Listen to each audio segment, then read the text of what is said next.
ስኬቶችን በማስቀጠልና አዳዲስ እድሎችን በመፍጠር የሀገሪቱ ሁለንተናዊ ለውጥ ለማረጋገጥ የዜጎች አብሮነት ሊጠናከር ይገባል ሲሉ በምክትል ርዕሰ መስተዳድር ማዕረግ የሶዶ ክላስተር አስተባባሪና የደቡብ ኢትዮጵያ ክልል ፋይናንስ ቢሮ ኃላፊ አቶ ተፈሪ አባተ ገለጹ።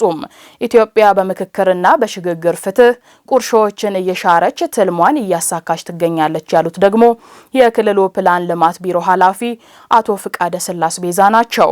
ኢትዮጵያን ወደ ተምሳሌት ሀገር በሚል መሪ ቃል የደቡብ ኢትዮጵያ ክልል የሶዶ ክላስተር ተቋማት የምርጫ መወዳደሪያ ምልክት ማብሰሪያ መርሃ ግብር ተካሂዷል።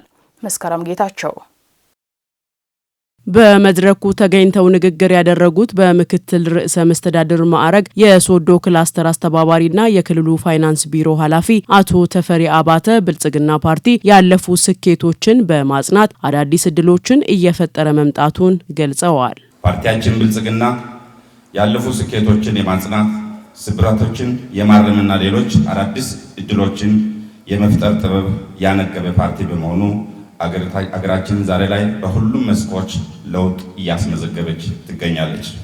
ከተለያዩ አቅጣጫዎች የሚነሱ ፖለቲካዊ ቀውሶችን ለማርገብ የተከናወኑ ተግባራት ለሌሎች ሀገራት ጭምር ተሞክሮ መሆናቸውን ያነሱት ኃላፊው በኢኮኖሚም ሆነ በማህበራዊ ዘርፎች የተሰሩ ስራዎች የተሻለ ውጤት የታየባቸው እንደሆኑም ተናግረዋል። ኢትዮጵያ በብዙ አቅጣጫ የፖለቲካና የደህንነት ቀስቶች በተሰደዱበት እጅግ አስቸጋሪና አገራዊ የህልና ፈተና ላይ በወደቀችበት ወቅት ፓርቲው ሀገርን ከብተና ከመከራ የታደገ መንገድ ለወዳጅም ለጠላትም አስገራሚ ሆኗል።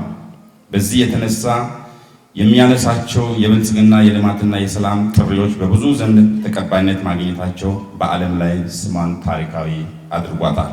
በመሆኑም በርካታ የዓለም አቀፍ ሀገሮች ልምድ ከኢትዮጵያ እየቀመሩም ይገኛሉ።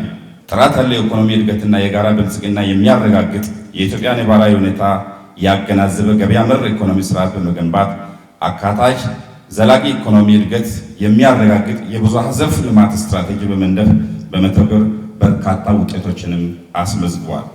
የክልሉ ፕላን ልማት ቢሮ ኃላፊ አቶ ፈቃደ ስላስ ቤዛ በበኩላቸው ኢትዮጵያ በምክክርና በሽግግር ፍትህ ያለፈ ቁርሾዋን እየሻረች ትገኛለች ብለዋል። እምቅ ሀብቶች እየወጡ ነው።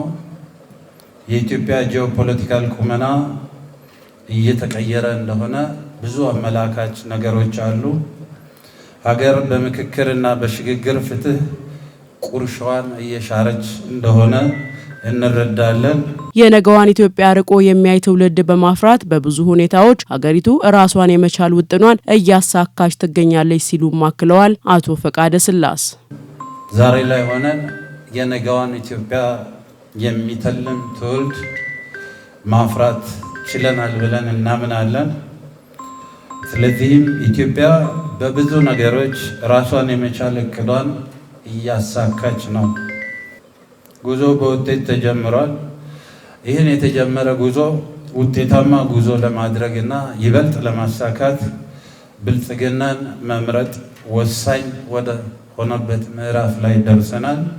በዚህ መሰረት ፓርቲያችን ማኒፌስቶውን እያስተዋወቀ ነው። ለአባላቱ የምርጫ ምልክቶችንም ዲስክሎዝ እያደረገ ወይም እያሳየ ነው።